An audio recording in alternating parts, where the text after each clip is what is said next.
दोस्तों, भारत में 3 तरह के भारत हैं या भारत के लोग हैं।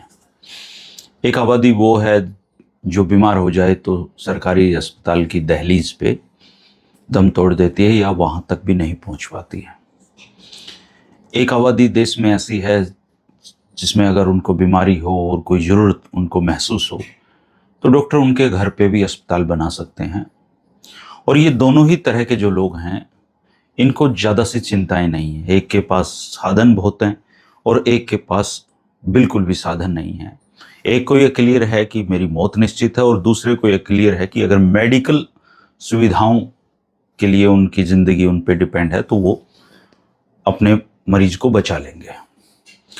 फिर एक आबादी ऐसी है जिसको मिडिल क्लास बोलते हैं, उसमें आप हम सब लोग शामिल हैं।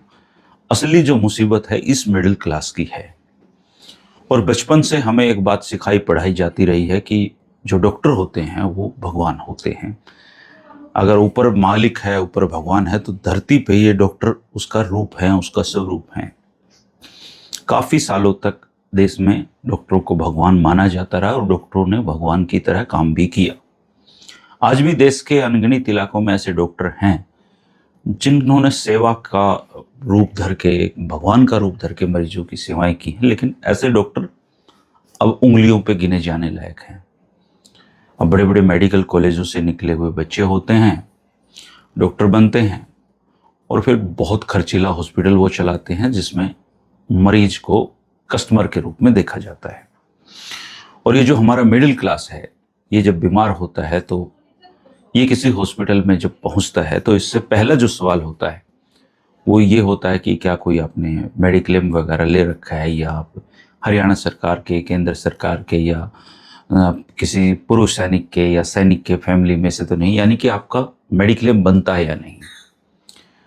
तो जब सामने से ये जवाब आता है कि हाँ मेरा मेडिक्लेम है, तो फिर वो जो मिडिल क्लास का मरीज होता है वो एक एक्सपेरिमेंट मशीन के रूप में तब्दील हो जाता है ज़्यादातर हॉस्पिटलों में। पिछले दिनों मैंने एक फ़ोटो डाला था और उस फोटो से पे जो लोगों ने प्रतिक्रियाएं दी वो बिल्कुल सही एक अनुमान है लोगों का डॉक्टरों के प्रति।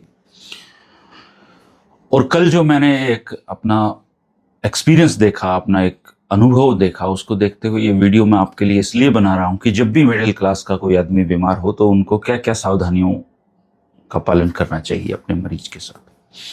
मैं रोहतक के एक हॉस्पिटल में एक महिला से मिलने गया जो हमारे जानकारों की, जो एक अंकल है, उनकी बहन है, करीबन 62 ईयर की हैं वो। उनके दिमाग में कोई क्लोट बन गया था झिल्ली के ऊपर, उसका ऑपरेशन हुआ है कल शाम को।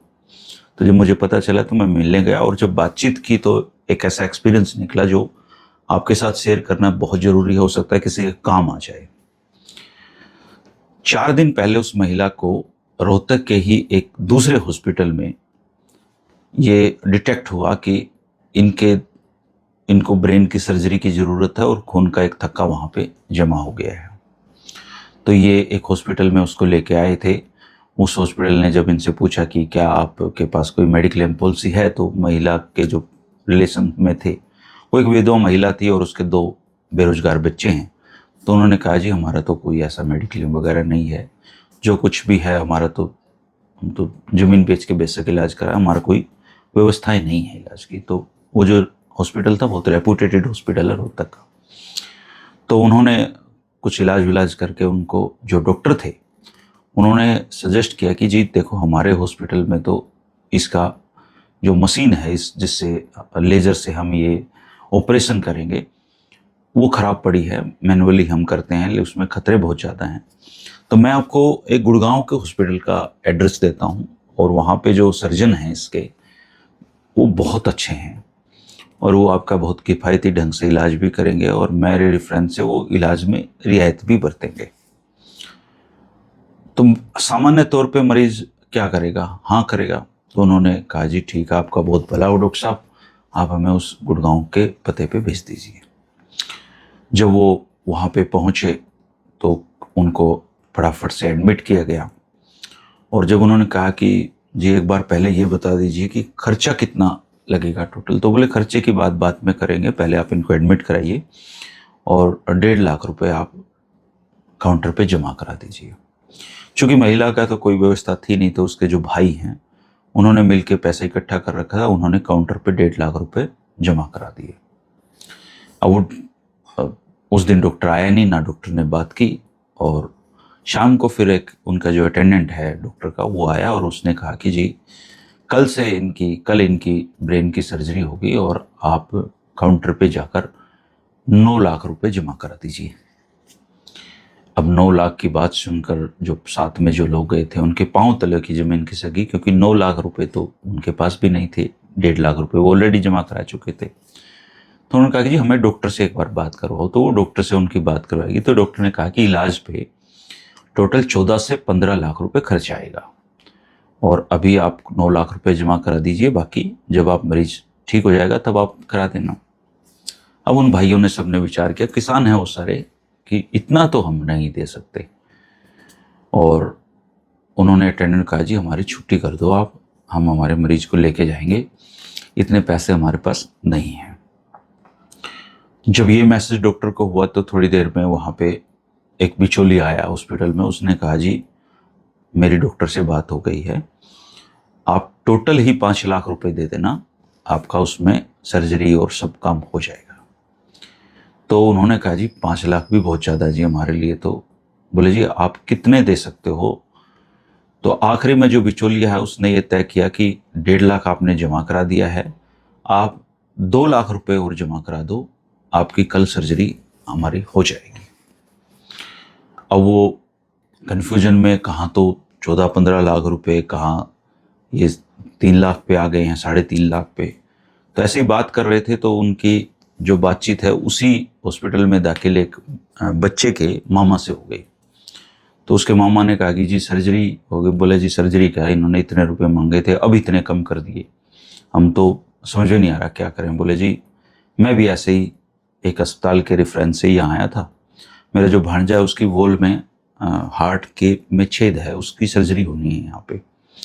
तो शुरू में मुझे भी ऐसे बोला गया था, और फिर अब मेरे से 7.5 लाख रुपए जमा करा लिए, और अब एन मौके पे कह रहे हैं कि 7.5 और जमा कराइए। और जब मैंने कहा कि मेरी छुट्टी कर दो, पैसे वापस कर दो, तो मेरी बहन को फ़ोन कर दिया। अब वो बेचारी दूर बैठी है, उसके लिए तो मैं ही सब कुछ हूँ। तो बहन डर गई, वो कह रही भाई चाहे मेरी ज़मीन बेच दो पर यहीं करा लो, बच्चे की जान को खतरा है। तो ये जो पेशेंट हैं जिनके ब्रेन की सर्जरी होनी थी, इन्होंने कहा कि जी हमारी तो छुट्टी कर दो, हम तो घर जाएंगे, हमें सर्जरी करवानी नहीं है आप पे, हम तो यहाँ से जा रहे हैं। लेकिन इसके बावजूद 1 लाख रुपए उनके छुट्टी के से पहले और हॉस्पिटल ने लूट लिए, जबकि रात भर में उनको एक सामान्य कमरे में रखा था और छोटी मोटी ये जो ग्लूकोज टाइप की चीज़ें होती हैं ये उनके साथ की हुई थी। अब उन लोगों ने रोहतक के एक दूसरे हॉस्पिटल से पता किया, जो दूर की किसी रिश्तेदारी में एक डॉक्टर थे, उन्होंने वो सारे कागज़ देखे और बताया कि करीबन 2 लाख रुपए, 2.25 लाख रुपए पूरा खर्च है इस पे, और मैं ये सर्जरी कर दूंगा, आप इसको ले आइए। वो लाए, कल शाम को उनका ऑपरेशन हुआ और टोटल उनका 2-2.25 लाख रुपए वहाँ पे खर्चा आएगा। और डॉक्टर से मेरी बात हुई तो वो कह रहे थे कामयाब सर्जरी है, बिल्कुल ये बिल्कुल ठीक हो जाएंगी। अब इसमें आपको क्या चीज़ें समझ में आई हैं? कहाँ तो रोहतक के एक हॉस्पिटल में ही उनको गुड़गांव के एक हॉस्पिटल का पता दिया गया, वहाँ 15 लाख से 3 लाख पे इलाज हो रहा था, फिर 2.5 लाख लूटे भी गए उनसे। फिर रोहतक के एक हॉस्पिटल है, उनका 2.5 लाख रुपए में इलाज, वो सर्जरी हो भी गई। तो बात यह है दोस्तों कि घर में जब मरीज कोई बीमार हो तो हम लोगों को एहतियातन क्या करना चाहिए। सबसे पहले तो आप एक हॉस्पिटल पे कभी भी भरोसा मत करिए, क्योंकि ये भरोसे वाली जो चीज़ थी ये अब ख़त्म हो चुकी है। ये जितने मल्टी स्पेशलिटी हॉस्पिटल हैं, इनको कहते हैं कि ये कसाई बाड़े बन चुके हैं। सारे डॉक्टर एक जैसे नहीं होते, हाथों की 5 उंगलियां एक जैसी नहीं होती, लेकिन मेडिकल प्रोफेशन का आजकल बुरा हाल है। सरकारी में व्यवस्थाएं मुकम्मल नहीं है, और प्राइवेट में अगर आपके पास कोई इंश्योरेंस क्लेम की व्यवस्था नहीं है तो फिर आपका भगवान ही रखवाड़ा है। फिर तो ज़मीन बेच के ही इलाज होते हैं, प्लॉट बेच के, मकान बेच के ही इलाज होते हैं। तो जब आपको सर्जरी के लिए कहा जाए और आपका कोई इंश्योरेंस नहीं है, तो कम से कम किसी गवर्नमेंट हॉस्पिटल के डॉक्टर से कोई अप्रोच निकाल के, उसके हाथ पांव जोड़ के, कुछ भी करके 2nd या 3rd ओपिनियन आप जरूर लें। सेकंड और थर्ड ओपिनियन लेने से कई बार जो सर्जरी होनी होती है वो ज़्यादातर मामलों में उसकी ज़रूरत ही नहीं होती है। ये तो हाथ हमारे मेडिकल सिस्टम का है और आने वाले समय में ये सुधरने वाला नहीं है, इसमें कोई बदलाव नहीं आने वाला है। दूसरा, मान लो पेशेंट है आपके पास इंश्योरेंस भी है।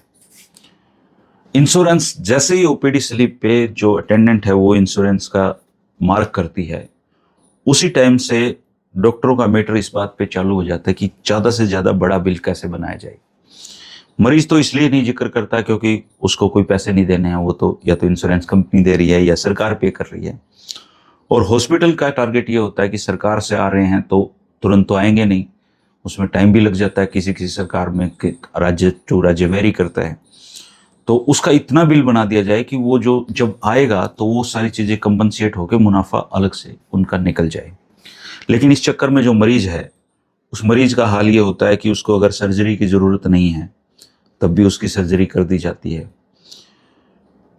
उसको अनाप शनाप दवाइयाँ दी जाती हैं, वो चाहे बेशक फ्री में आई हों, पर वो जाके जहर हमारे अंदर ही तो जमा होता है।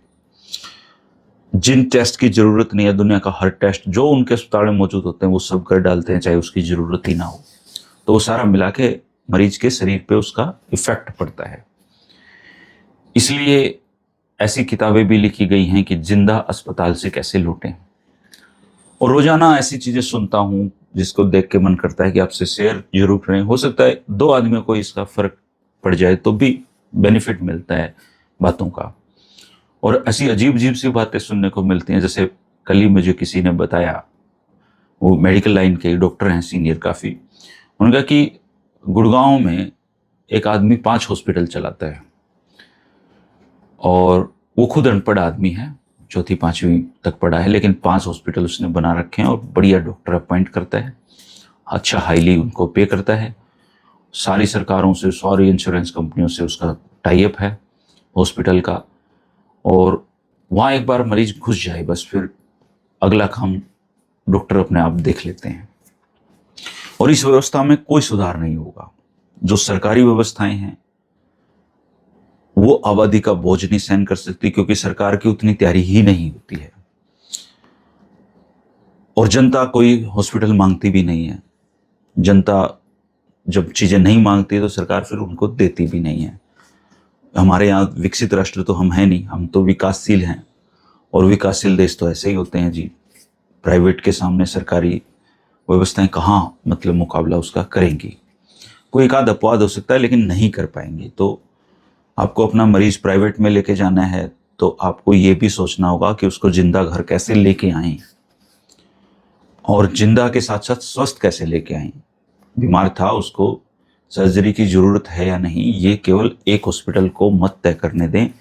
सेकंड और थर्ड और फोर्थ अगर ओपिनियन लेने हो तो ज़रूर लें, और कोशिश करें कि कोई सरकारी जो डॉक्टर है या दूसरे राज्य का डॉक्टर है या आपकी जान पहचान का है या किसी भी तरीके से सिफारिश लगा के सेकंड ओपिनियन आप सर्जरी से पहले, इलाज से पहले अपना ज़रूर लें दोस्तों। और ये जितने मेडिक्लेम वाले लोग हैं वो कहते हैं कि हमें कौन सा देना है, वो भी ये ध्यान रखें कि जो अननेसेसरी उनके साथ टेस्ट होंगे या अननेसेसरी उनको दवाई खिलाई जा रही हैं वो उनके शरीर को इफेक्ट डालेगी। अब सर्जरी तो फ्री में हो जाए तो सर्जरी का तो शरीर में अपने इफेक्ट हैं। इसलिए हॉस्पिटल में जाने से पहले और हॉस्पिटल में जाने के बाद आप ये जरूर देखना कि आपका जो मरीज है उसके शरीर पे कोई दुष्प्रभाव ना पड़े। डिस्क्लेमर इतना सा है दोस्तों कि सब लोग एक जैसे नहीं होते। इस दुनिया में अच्छे डॉक्टर भी हैं, इस दुनिया में सच में ऐसे डॉक्टर हैं जो भगवान का रूप धर के आते हैं, लेकिन अब ऐसे डॉक्टरों की संख्या बहुत कम हो गई है। जमीर वाले ईमानदार डॉक्टर अब ख़त्म हो चुके हैं, उंगलियों पे गिने जा सकते हैं। तो डॉक्टर अब किसी से आम आदमी से डॉक्टर डाकू हो गए हैं, ऐसा लोग कहते हैं। एक डॉक्टर हैं, कार्डियो के सर्जन हैं, वो बता रहे थे कि इस देश में स्टंट जो हम डलवाते हैं, छल्ले जिनको बोलते हैं हार्ट के, वो ज़्यादातर उन मरीजों में जिनमें ज़रूरत नहीं होती उनको भी डाल दिए जाते हैं। ऐसा ही नेक्सस है। ऐसे ही बहुत सारी सर्जरियाँ ऐसी होती इस देश में जिस सर्जरी की ज़रूरत ही नहीं थी वो सर्जरी कर दी जाती हैं। अननेसेसरी दवाइयाँ दी जाती हैं, फार्मा कंपनियों के बहुत टारगेट हैं और बहुत डंपिंग मार्केट है इसका। तो जिस दवाई की आपको जरूरत नहीं आप वो भी कटकते चले जाते हो, और इसके ऊपर कोई आवाज़ नहीं उठाता इस देश में, क्योंकि पूरी दुनिया में इसकी लॉबी बहुत बड़ी है। बहुत सारे लोग इस फील्ड में काम करते हैं जो लोगों को अवेयर करने का काम कर रहे हैं, उनको तमाम तरह के खतरों का सामना करना पड़ता है। और इसमें फिर आदमी क्या भरोसा करेगा। आयुर्वेद का आजकल बहुत चल रहा है कि चलो एलोपैथी में तो डॉक्टर ऐसे हो गए हैं, आयुर्वेद में भी डाकू पड़े हैं। आयुर्वेद के नाम पे इतना फर्जीवाड़ा इस देश में चल रहा है जी, पूछिए मत। एक बंदा 800-900 रुपए की त्रिफला बेचता है और वो अपने नाम के पीछे एमडी लगाता है, तो लोग सोचते हैं कि ये एमडी है। एमडी वो अपनी कंपनी का एमडी है, वो डॉक्टर ही नहीं है। आजकल यूट्यूब पे, आजकल सोशल मीडिया पे जितने आयुर्वेद के नाम पे आपको प्रोडक्ट बेचे जा रहे हैं, इनमें ज़्यादातर लोग फर्जी हैं, ज़्यादातर आपको मूर्ख बनाया जा रहा है। तो यहाँ भी आपको समझने की ज़रूरत है। इलाज के नाम पे आप क्या आयुर्वेदिक दवा खा रहे हो आपको नहीं पता, कोई आइडिया नहीं है। और आप इनके, अब ये जो हॉस्पिटलों के नाम बता रहा हूँ मैं, देखिए आप इनका नाम लोगे तो आप ये सारे टूट के आप पड़ेंगे, आपके ऊपर केस कर देंगे आपके ऊपर। इतनी बड़ा नेक्सस है इनका, ये सब कुछ खरीद रखा है इन्होंने। तो सबसे पहली बात तो स्वस्थ रहिए। स्वस्थ कैसे रहेंगे, मैं कोई डॉक्टर तो हूँ नहीं, लेकिन बेसिक नॉर्म से परिश्रम करिए, अच्छी सैर करिए, दिमाग की अच्छी सोच रखिए, और इसके बाद थोड़ा सकी बनिए। अगर आप बीमार हैं और डॉक्टर, अब थोड़ा सा सर्च करिए। यूट्यूब पे देख के आपको इलाज करने की बिल्कुल ज़रूरत नहीं है, उसमें बहुत लोग अब दुनिया से जा चुके हैं जो यूट्यूब देख के इलाज करते हैं अपना। लेकिन अगर आपको किसी भी डॉक्टर ने किसी भी प्रकार की सर्जरी सजेस्ट की है, तो आपका चाहे मेडिक्लेम हो या आप सिंपल एक लेमैन हैं, तो सर्जरी से पहले कम से कम 2 या 3 अलग अलग डॉक्टरों से ओपिनियन जरूर लें। भले इस पे आपका पैसा खर्च हो जाए, ये आप जरूर करें, और ऐसे लोगों को सपोर्ट करें जो इस तरह के फील्ड में काम कर रहे हैं। क्योंकि एक दिन देश में बदलाव आएगा, लेकिन वो बदलाव देखने के लिए आप और हम जिंदा होंगे या नहीं होंगे ये किसी को नहीं पता। तो डॉक्टर को भगवान माने या डॉक्टर को डाकू माने, ये मैं सब आप पे छोड़ रहा हूँ। सब अपने अपने व्यक्तिगत तजुर्बे हैं, दुनिया में तरह तरह के लोग हैं, लेकिन फिर भी सावधानी हटी, दुर्घटना घटी, मैं तो यही कहूँगा। और सावधान हो जाइए आप लोग, इस फर्जीवाड़े से खुद को और अपने परिजनों को जरूर बचाइए। अगर आपके खुद के ऐसे अनुभव हैं तो आप जरूर मेरे साथ शेयर करना।